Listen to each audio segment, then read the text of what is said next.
Hello, everyone, and welcome back to our final pre-concert video talk of the year. We're so glad you joined us, and we're so glad we can finally have this concert. We had originally scheduled this concert as the culmination of our 30th anniversary for April 2020, and of course that got canceled along with everything else that spring and the following year. So we're thrilled to be able to do this with these two wonderful pieces. This concert will be over the top with all kinds of extra instrumentalists and vocalists and soloists, and it's going to be a thrill for everyone. We're going to start off, we have two pieces on this concert, Shostakovich's Festive Overture, and then of course Beethoven's Symphony number 9. So we're going to start off talking about the Shostakovich for a few minutes. And I do want to acknowledge that right now there's quite a controversy in orchestral circles and performing groups about performing Russian music, given the crisis in Ukraine and Russia's role with that. A lot of orchestras are canceling Russian music and programming other pieces, and we did talk about that as well. But I do think this is perhaps the perfect piece with which to open our concert, and there are a couple reasons for that. The first is that this festive overture is about as festive as any piece can be. It's over the top, it's joyful, it's exciting, it's loud and fast and high and happy. It's got all kinds of extra brass players that will appear in the balcony. We'll give you all a little warning to be ready for that. And I can't really think of a piece that's much more festive and exuberant than this festive overture. So it's a great opening to a celebratory concert. And second, Shostakovich was a really interesting composer. He was born in 1906, so really witnessed the Russian Revolution as a child and young adult. He experienced all of this firsthand and started composing in a time where the Soviet authorities were very strict about what artists could do, what composers and playwrights and poets could produce. And there were definite rules about what was okay and what was not okay. And maybe Johannes, if you want to chime in on this too, but I know music in particular had to be uplifting, it had to be joyful, it had to be very easily understood. It couldn't be anything considered ugly or harsh or at all critical of the government or Stalin especially. Um, and I think Shostakovich really was a master at walking a fine line between following all those rules and uh, he didn't ever make Stalin so mad that Shostakovich disappeared, like many other artists and composers did. But yet Shostakovich's music is very, much of it is very dark and stormy, and many people read a lot of criticism of the Soviet authorities and the powerful regime that was in place. So Shostakovich was a person, he, on the one hand, won the Stalin Prize a couple of times, was the highest prize in the land. He was given the title Hero of Socialist Labor, but he was also officially condemned by Stalin on more than one occasion and literally slept in his street clothes and had a suitcase by the door, was really waiting for that knock in the middle of the night for the authorities to come and take him away to Siberia. Many artists at that time disappeared in the middle of the night and were never heard from. So Shostakovich walked that fine line of writing music that is very ironic. Much of it sounds like, to me, sounds like a parody of a leader um, who's trying to be in control.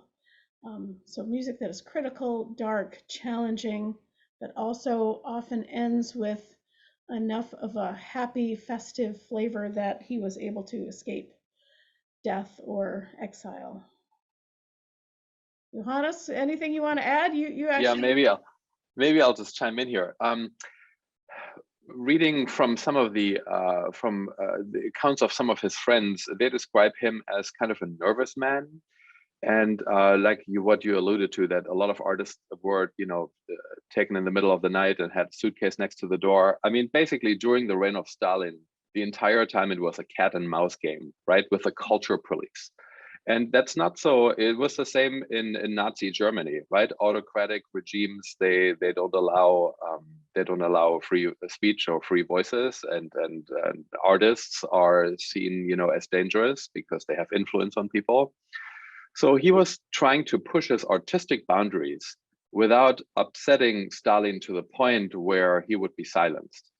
So I don't understand the criticism of a lot of the Western musicologists that seem to think that he capitulated to the system. That often is done by people who have never lived in an autocratic society. I grew up in East Germany, that was autocratic, very aligned with Russia, and there was no free speech until the wall came down. I was 15 at that point, where there was no free speech until then.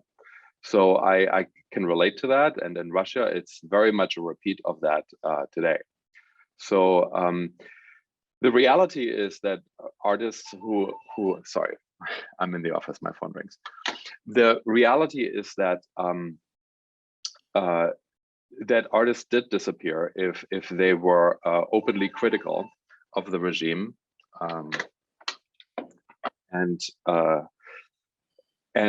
so he was trying to find a way around that,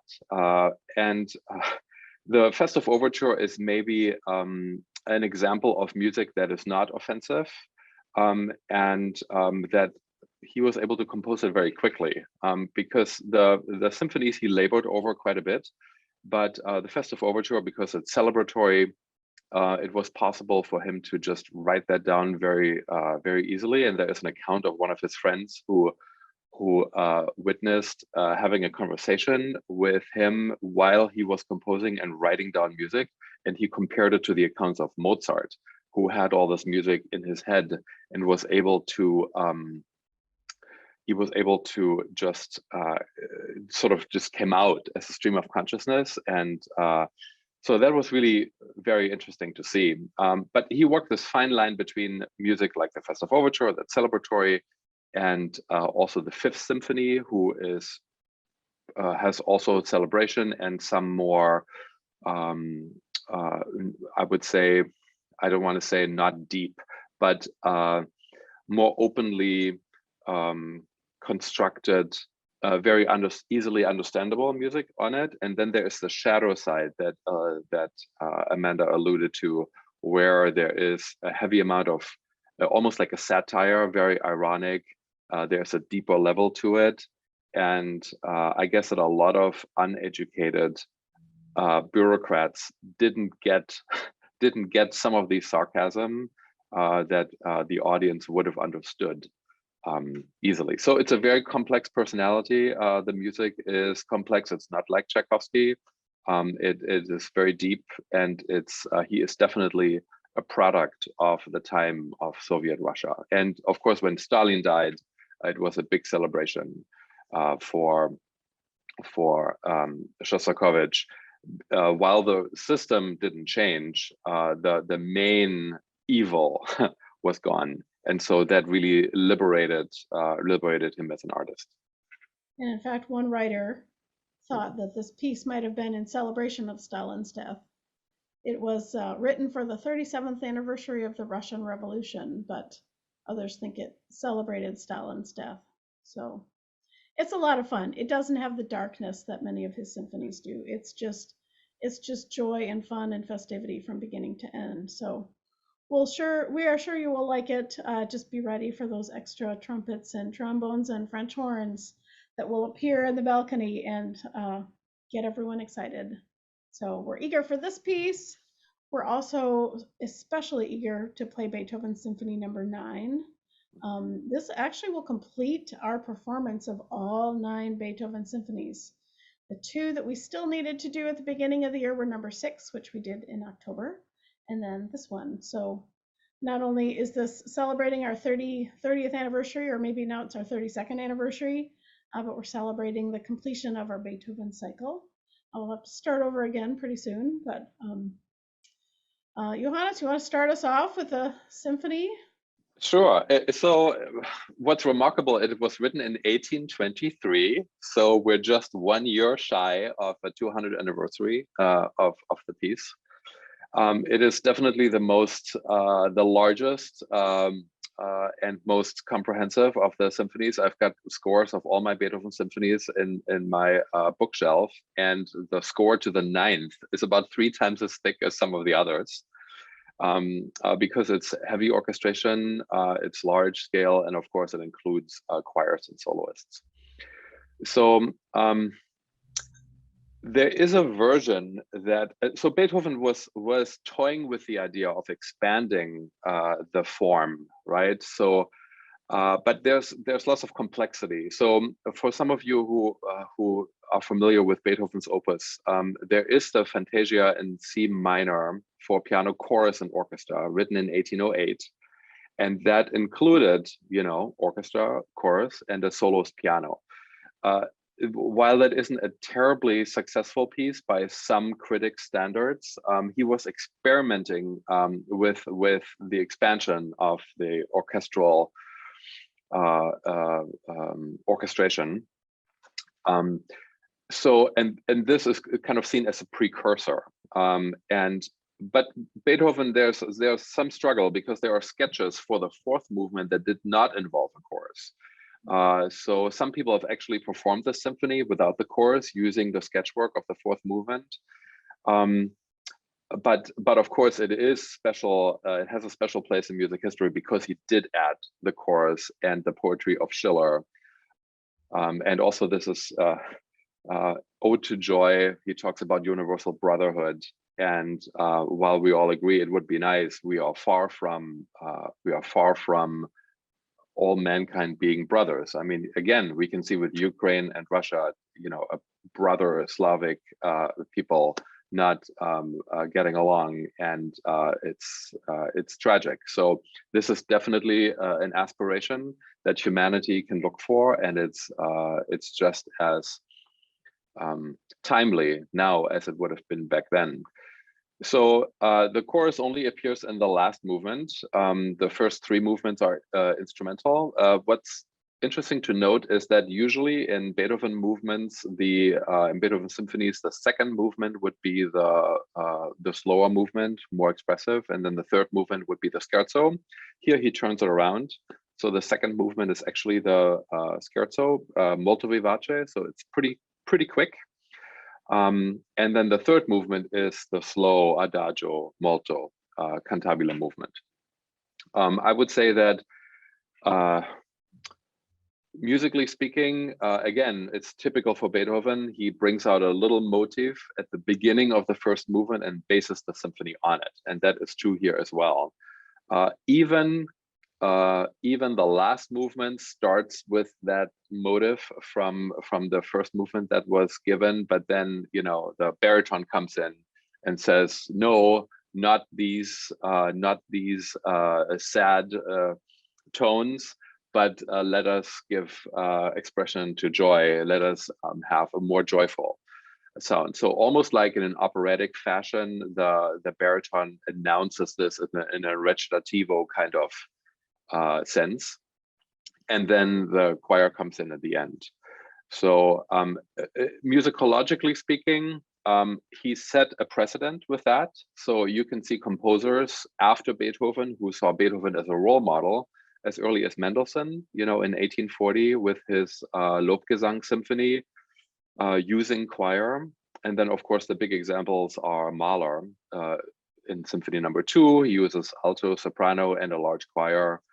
Symphony No. 6, and then ultimately Symphony No. 8, the Symphony of 1,000 as it's titled.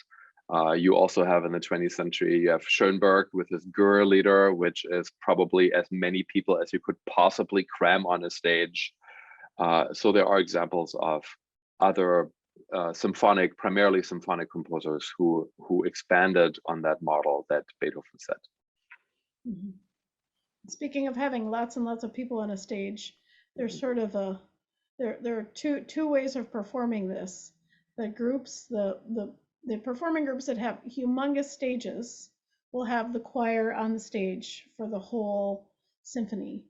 Um, the groups that don't have stages that are humongous, and we would be in that group, usually have the choir walk on before the fourth movement. It's a little bit disruptive, but that's a long time for people to stand there in very close quarters. So we are taking it easy on all of our singers, and we'll let them walk on before the fourth movement to save their knees and their legs a little bit of agony to try to stand that still for that long. Um, You know, Mahler, he in his Symphony Number 2, he wrote into the score after the third movement, "Do not take a break here," because I think that some of the orchestras that had similar halls to ours, they would bring in the chorus before the fourth movement, and Mahler knew that was the practice, and he didn't like that because it disrupts the musical flow. So he puts it in the score. Don't do it. yeah, But you know, the smaller orchestras still do it. Not adhering to Mahler's direction, because what else are you going to do? Or you can't have a choir stand for an hour and a half. yeah, we just don't have room for that many chairs at Right. college on the Miller stage. We love to perform there, but we don't have room for all those singers to sit for that long. So Mhm. I've really found myself, as I've been working on the music and listening to the music, asking myself, what kind of statement Beethoven is trying to say with this work. I've been quite captivated by the opening of the first movement, um, which is very quiet, and it's a very empty sounding interval. It's a fifth. For those of you who have studied some music, it's ambiguous whether it's major or minor. It's considered sort of a hollow sounding interval, empty. And so to me, that poses a question, how will this be filled? How will this emptiness, this almost void be filled? And the first movement is very, it's got elements of uncertainty. It's very stormy, um, and the end is very tragic and angry sounding. Um, the scherzo, Johannes talked about the scherzo being the second movement. Often scherzos are light and fun and happy soundings. The word scherzo actually means joke, but this scherzo feels much more like a kind of a relentless, angry march in it. It's very long by scherzo standards. It just keeps going and going and coming back. There's a few little sections of a break in the middle. And one of those almost begins to foreshadow the Ode to Joy, but that angry march just keeps coming back. The third movement is beautiful. It's really sublime. You finally, after this relentless march, you can sit back and enjoy a little bit. And then, yeah, Beethoven cycles through all those themes at the beginning of the fourth movement, back to the emptiness, and um, it's wonderful how he sort of fills that emptiness, going through all these different moods and seasons, and then ends with that statement of joy. Um, it's really quite a masterful piece. Beethoven was completely deaf. He had had a long dry spell composing. Um, he was in a rough place. This was perhaps his last. He was trying to earn some money with this concert, and the response was pretty mixed. I think because people just didn't get the piece. I think the instrumentalists had two rehearsals with Beethoven conducting. Beethoven couldn't hear a thing. The musicians were told not even to bother looking at him, to just watch the concertmaster. Glad I don't have to do that. I mean, even when it was done, Beethoven kept conducting. One of the soloists had to stop him and turn him around. So there's just so much tragedy in even the first performance of this piece. Um, but it's a wonderful statement of hope on Beethoven's part. I would say this is why I think the Ninth Symphony is related to the Fifth.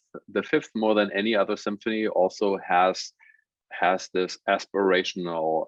It's like a journey, right? So you start from darkness, and there is a transition to a joyful ending, but it's not a simple cadence. He really does take you on a journey. And of course, that has expanded from the Fifth Symphony to the in size and scope to the Ninth Symphony. But it's almost a narrative, right, without using words necessarily until the very end. It is an absolute music in the terms. Through music, the listener is taken on an emotional and exploratory journey that ends, in reaching the heavens, I would say. So yeah, I'd encourage all of you. We have a recording posted on the program notes page of our digital program. I encourage you to listen to the recording, or there are countless recordings out there that perhaps you own one. You could find one online, and just let yourself experience the journey a time or two before you come to the concert. I know for me, I appreciate it even more that way. So Johannes, we have all kinds of extra bells and whistles for this concert, with brass players in the balcony, a choir, a huge choir, 4 soloists. What are the special challenges for you in trying to keep everybody together in this concert? yeah, so the extra brass that's on the balcony is for the Shostakovich. He calls for extra brass. And when I did this piece in California, we did it last year under COVID restrictions, and we were not allowed to have this many people on stage. So I thought, how in the world can I get the extra brass on? And we were not allowed to have this many chairs. So simply in the middle of the piece, right before they come on, I would have the doors open and the extra brass just walk on and play from a music stand and not sit down. This is how I got around not having too many chairs on stand. Chairs on the stage. So for Holland, because we have a balcony, it is sometimes a cool 3D echo effect when you place the extra brass on the balcony and have them join sort of as a Dolby surround sound experience. And it is not for the whole piece, it's only towards the end. Of course, there's always a challenge in terms of spatial dimensions. That's often done for the Respighi Pines of Rome also. There is extra brass that's often, off stage or from a balcony. The dimensions at the Miller Center are still such that it's manageable. In larger halls, sometimes they have to play way ahead of the beat in order for this to arrive at the same time in the center of the audience. But I think we'll manage quite well. But it should be fun for the audience. It's a surprise. It's a surprise, exactly. Those of you who watch this video will be in on the surprise, but you can enjoy the surprise of others. Exactly. Yeah, and then just the management of the choir and the soloists. And so I don't know if people would know the rehearsal process. So I don't really prepare the choirs. The choirs are prepared by the choral conductors. I give them some notes, basic tempos. And then I have one rehearsal with the choir only. That happens on Tuesday before the concert. They get used to how I beat things and how I give entrances, and maybe I can coach a little German. And then the soloists come, the 4 soloists. I have a little coaching with them just with piano before the Thursday rehearsal. And then Thursday evening, the soloists get to sing with the orchestra. And then on Friday, that's the only rehearsal where the choir joins the orchestra and we put it all together. We'll start with the 4th movement and the rehearsal, take all the time we need. There are many tempo changes. So it's quite it's a thrill to conduct forces this large, but it's also a challenge. A good thing that I'm tall and have long arms so people can see me. So we'll put it together on Friday. And then we have the 2 performances. And we're really looking forward to them. Really looking forward to seeing all of you again. Anything else you want to add before we wrap up, Johannes? Yeah, it's not often that symphony orchestras can financially, but also in terms of just season programming, afford to do large pieces like that. There are a couple examples that we have done in the past. The Verdi Requiem comes to mind. The Rachmaninoff of the Bells and the Walton Belshazzar's Feast. Belshazzar's Feast, that is also super large. So this definitely, like, if you have other plans on Saturday, I would prioritize attending the symphony, because it's not very often that you get to hear a Beethoven 9 live. So it's definitely worth checking out. Good. Thank you all for watching. Thanks for being with us. We look forward to seeing you on Saturday. Have a good day. Bye-bye.